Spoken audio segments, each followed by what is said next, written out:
ചിലർ പറയും എനിക്ക് എപ്പോൾ നോക്കിയാലും കണ്ടക ശനിയുള്ളൂ, ജീവിതത്തിൽ മൊത്തം മൊത്തം ശനിയാണ്, ജാതകം എല്ലാം നല്ലതാണ് പറയും. പക്ഷെ എപ്പോൾ നോക്കിയാലും എനിക്കൊരു രക്ഷ കിട്ടുന്നില്ല. അല്ലെങ്കിൽ അത് ഈ ശനി പതുക്കെ സഞ്ചരിക്കുന്ന ആളാണ്. ഒരു രാശി വിട്ട് അടുത്ത രാശിയിലേക്ക് പോകണമെങ്കിൽ 2.5 വർഷം കഴിയണം. ശ്രീനിവാസൻ മാഷ്, നമ്മൾ പൊതുവിൽ വ്യാഴമാറ്റം, ശനിമാറ്റം, അങ്ങനെ ഗ്രഹങ്ങളുടെ ഒരു ഗൃഹമാറ്റം, അത് ഒരു വ്യക്തിയുടെ ജീവിതത്തിൽ എത്രത്തോളം ഇഫക്റ്റ് ആവും? സ്വാഭാവികമായിട്ട് വളരെ മാറ്റം ഉണ്ടാവാറുണ്ട്.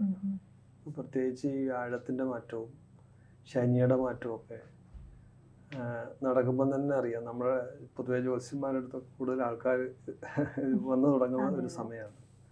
കാരണം എവിടെ നിന്നാണ് ഈ പെട്ടെന്നുള്ള ചേഞ്ച് ഉണ്ടാകുന്നതെന്ന് ആർക്കും പെട്ടെന്ന് മനസ്സിലാക്കി വളരെ പെട്ടെന്നാണ്, വളരെ പെട്ടെന്ന് വരും. അപ്പോൾ നമുക്കറിയാലോ മാറ്റം ഈ സമയത്ത് മാറുന്ന സമയം, ഗ്രഹങ്ങൾ മാറുന്ന സമയം പൊതുവെ ജ്യോത്സ്യന്മാർക്ക് അറിയാം.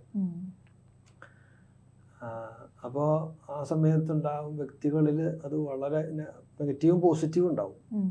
അധികവും നെഗറ്റീവ് ആവുന്നവരാണ് കൂടുതലും വരാറെന്ന് മാത്രം. അപ്പോൾ വ്യാഴത്തിൻ്റെ മാറ്റമൊക്കെ മാറുമ്പം തന്നെ എന്ത് കാര്യങ്ങൾ ചെയ്യുമ്പോഴും ഒരു പ്രയത്നങ്ങൾ കൂടുതൽ നടത്തുന്നുണ്ട്, പക്ഷെ കാര്യങ്ങൾ മുന്നോട്ട് നീങ്ങുന്നില്ല. അപ്പോൾ അത് എന്തുകൊണ്ടാണ്? അതുപോലെ സാമ്പത്തിക ക്ലേശങ്ങൾ വരുന്നു, പെട്ടെന്ന് ഫിനാൻഷ്യൽ ക്രൈസിസിലേക്ക് പോകുന്നു.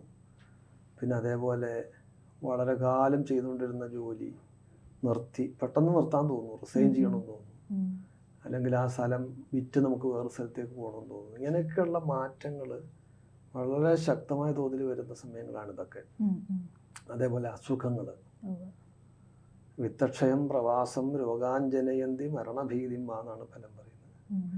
അതായത് വിത്തക്ഷയം, സാമ്പത്തിക പ്രശ്നം ഉണ്ടാവുക, അതേപോലെ തന്നെ നമുക്ക് വാഹനങ്ങൾ ഉപയോഗിക്കുന്നവർക്ക് അതിൽ നിന്ന് ബുദ്ധിമുട്ടുണ്ടാവുക, ആക്സിഡൻറ്റുകൾ കൂടുക പെട്ടെന്ന്. അതേപോലെ തന്നെ മരണഭയം, മരിക്കുകയല്ല പക്ഷെ അതിന് സമാനമായിട്ടൊരു ഭയം നമുക്ക് തട്ടുക എന്ന് പറയില്ലേ, അങ്ങനെയൊക്കെയുള്ളത് പെട്ടെന്ന് സംഭവിക്കും ഈ സമയത്ത്. ഇത് ഈ ഗ്രഹങ്ങൾ മാറുന്നതനുസരിച്ച് ഓരോ നക്ഷത്രക്കാരിലും വരുന്ന ഗുണദോഷങ്ങളാണ്. ഗുണമുണ്ടാവും, ഇതേപോലെ തന്നെ പോസിറ്റീവായിട്ടുണ്ടാവും. ഇനി ഇത് തന്നെ ഒരു ഗുണമുള്ളത് എന്താണെന്ന് പറഞ്ഞാൽ, ഈ ഇത്തരം മാറ്റങ്ങൾ വരുമ്പോൾ ഉണ്ടാകുന്ന ഒരു ഗുണം, ഇതിനൊരു പോസിറ്റീവ് സൈഡും ഉണ്ട്. അതായത് പൂജാസ്തുതി പ്രണതിഭർ മുദിതാഗ്രഹാസ്തെ കുർവന്തി അനിഷ്ടഗതയോപി ജനസ്യ ലക്ഷ്മീം.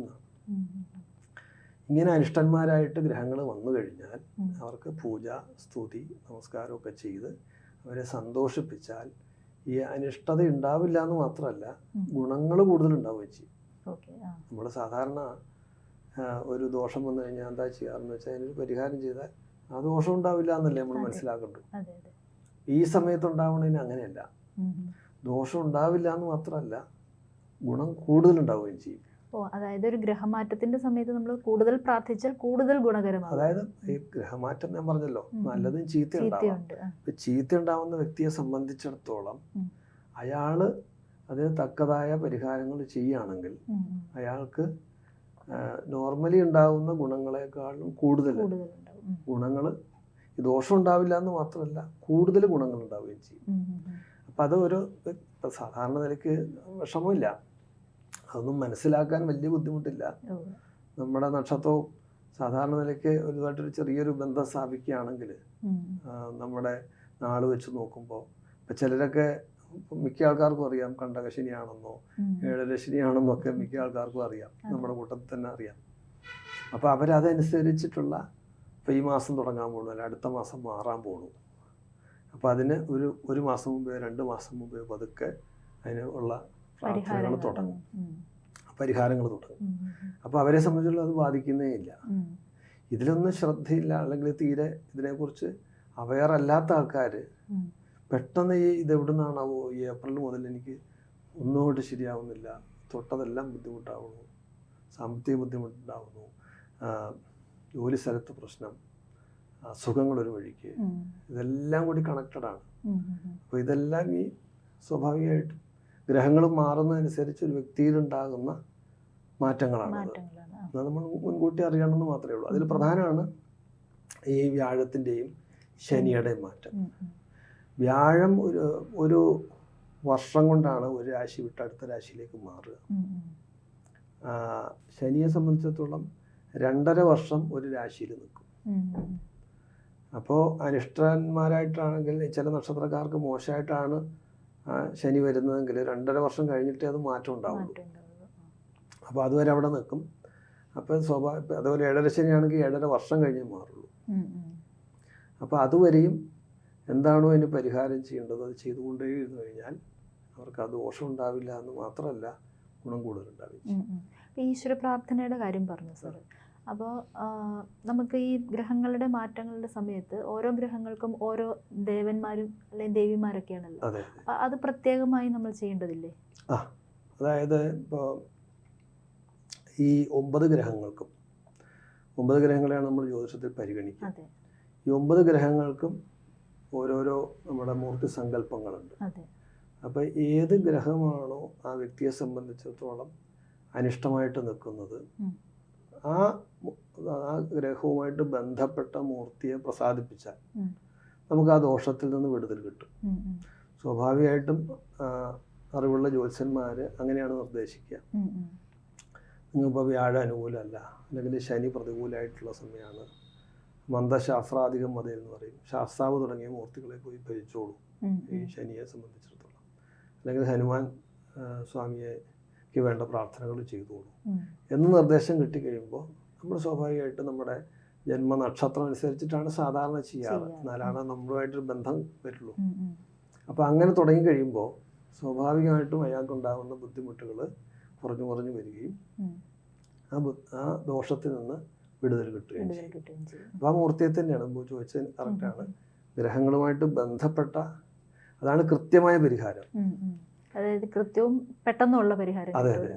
അതായത് ഉടൻ അതിനൊരു ഫലം, വലിയ ബുദ്ധിമുട്ട് ദുരിതം അനുഭവിച്ച് കഴിഞ്ഞ് കുറച്ച് കഴിയുമ്പോഴായിരിക്കും നമുക്ക് മനസ്സിലാവുന്നത് ഇത് എന്തോ ഒരു സ്വാഭാവികമായിട്ട് ഉണ്ടാവേണ്ടതല്ല. അതായത് മനുഷ്യപ്രയത്നം, നമ്മൾ സ്വാഭാവികമായിട്ടൊരു പ്രോബ്ലം വരുമ്പോൾ എന്ത് ചെയ്യും, നമ്മൾ അതിനകത്ത് നിന്ന് സൊല്യൂഷൻ കണ്ടുപിടിക്കാൻ സ്വാഭാവികമായിട്ട് നമ്മൾ ശ്രമിക്കും.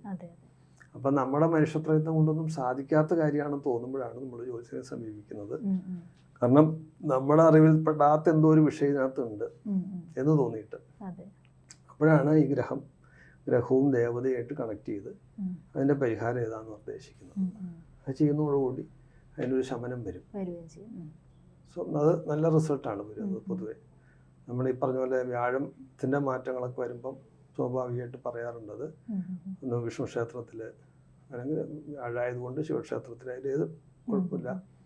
പൊതുവെ വിഷ്ണു ക്ഷേത്രം ശിവക്ഷേത്രങ്ങളിലൊക്കെ പോയിട്ട് നക്ഷത്രം തോറും 1 വർഷക്കാലം ചെയ്തോളാൻ പറയാറുണ്ട്. അപ്പോൾ അവർക്ക് അതിൻ്റെ ഗുണം കിട്ടുന്നുണ്ട്. സ്വാഭാവികമായിട്ടും നമ്മുടെ നാട്ടിൽ ഏറ്റവും കൂടുതൽ പറഞ്ഞു വരുന്നതാണ് കണ്ടകശനി, 7.5 ശനി അല്ലേ. സ്വാഭാവികമായിട്ട് ഈ ശനി, എനിക്ക് ചിലർ പറയും എനിക്ക് എപ്പോൾ നോക്കിയാലും കണ്ടകശനി, 7.5 ശനിയുള്ളൂ, ജീവിതത്തിൽ മൊത്തം ശനിയാണ്, ജാതകം എല്ലാം നല്ലതാണെന്ന് പറയുന്നു. പക്ഷെ എപ്പോൾ നോക്കിയാലും എനിക്കൊരു രക്ഷ കിട്ടുന്നില്ല. അല്ലെങ്കിൽ അത് ഈ ശനി പതുക്കെ സഞ്ചരിക്കുന്ന ആളാണ്. ശനീശ്വരൻ എന്നാണ് പറയുന്നത്. ശനീഹി പതുക്കെ സഞ്ചരിക്കുന്ന ആളാണ്. അതുകൊണ്ട് അതായത് പറഞ്ഞു, ഒരു രാശി വിട്ട് അടുത്ത രാശിയിലേക്ക് പോകണമെങ്കിൽ 2.5 വർഷം കഴിയണം. അപ്പോൾ ദീർഘകാലം ഒരു രാശിയിൽ നിൽക്കുന്ന ഗ്രഹമാണ് ശനി. അപ്പോൾ ഒരാൾക്ക് ഒരു കണ്ടകശനി മാറണം എന്നുണ്ടെങ്കിൽ 2.5 വർഷം മിനിമം വേണം. അപ്പോൾ ആ 2.5 വർഷക്കാലവും മുമ്പ് പറഞ്ഞ പോലെ ആ ഗ്രഹത്തിന് യോജിക്കുന്ന മൂർത്തിയുടെ അടുത്ത് പോയിട്ട് നക്ഷത്രം തോറും ഈ വഴിപാട് പ്രാർത്ഥനകൾ തുടരേണ്ടി വരും. അതാണ് ഒരു സമയദൈർഘ്യം എടുക്കുക. അത് കണ്ടകശനിയുടെ കാര്യത്തിൽ 7.5 ശനി ആകുമ്പോൾ 7.5 വർഷം വേണം. ഈ 7.5 വർഷവും ഇതേ പ്രാർത്ഥനകളും വഴിപാടുകളൊക്കെ തുടരണം. അപ്പോൾ അതുകൊണ്ട് തന്നെ ദീർഘകാലം ആയതുകൊണ്ട് എപ്പോഴും ലളിതമായ വഴിപാടുകളായിരിക്കും നിർദ്ദേശിക്കുന്നത്. അത് ഫലപ്രദവുമാണ് സ്വാഭാവികമായിട്ടും. നന്ദി സർ. നിങ്ങളുടെ ജ്യോതിഷപരമോ വാസ്തുപരമോ ആത്മീയപരമോ ആയിട്ടുള്ള പ്രശ്നപരിഹാരങ്ങൾ ഇവിടെ വരുന്ന പണ്ഡിതന്മാരുമായി സംസാരിക്കാൻ താല്പര്യപ്പെടുന്നവർ താഴെ കാണുന്ന നമ്പറിൽ ബന്ധപ്പെടുക. ABC മലയാളം ജ്യോതിഷം നിങ്ങളെ നേരിട്ട് ബന്ധപ്പെടുത്തുന്നതായിരിക്കും. സമ്പൂർണ്ണ ജാതകം, സാധാരണ ജാതകമല്ല, സമ്പൂർണ്ണ ജാതകം. 75 പേജുകൾ അടങ്ങുന്ന സമ്പൂർണ്ണ ജാതകം 250 രൂപയ്ക്ക് ഇനി നിങ്ങളുടെ കൈകളിലേക്ക്. അതിനായി നിങ്ങൾ ചെയ്യേണ്ടത് ഇത്രമാത്രം: താഴെ കാണുന്ന നമ്പറിൽ ബന്ധപ്പെടുക. ജ്യോതിഷവുമായി ബന്ധപ്പെട്ട എല്ലാ വിശേഷങ്ങളും നിങ്ങളിലേക്കെത്താൻ ABC ജ്യോതിഷം സബ്സ്ക്രൈബ് ചെയ്യുക.